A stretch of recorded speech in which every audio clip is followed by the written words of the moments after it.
Naniniwala naman kami sa war on drugs eh. Pinapaniwalaan namin yan eh. Ayaw namin ng drugs sa Pilipinas eh. Ayaw natin manatili ang mga drug laws sa Pilipinas.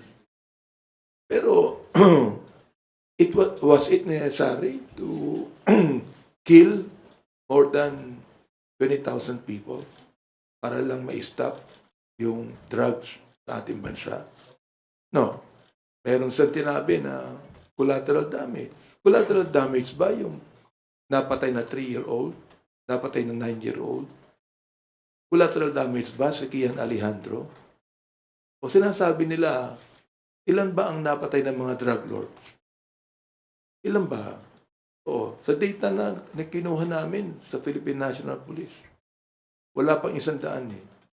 Ilan ang napatay ng mga drug pushers? Drug pushers na mga talagang mahihirap. More than 7,000. Ilan ba napatay ng mga drug users na dapat hindi patayin?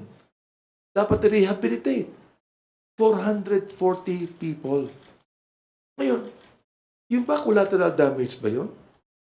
Yung ba yung sinasabi ni Senator Bato na shit happens? Yung ba shit happens lang ba yun? May pambihira naman buhay ito.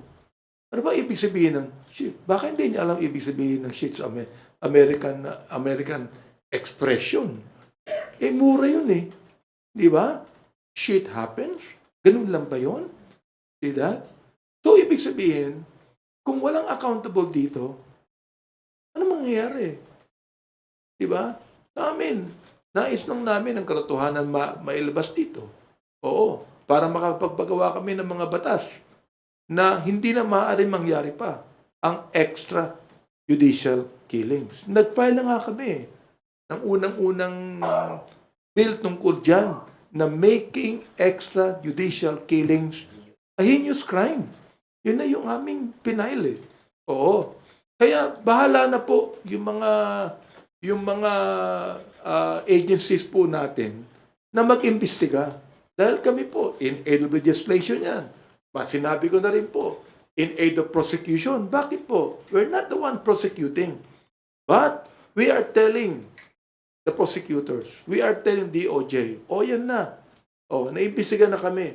Alam nyo na kung sino may kasalanan. Kayo na ang bahala mag-prosecute.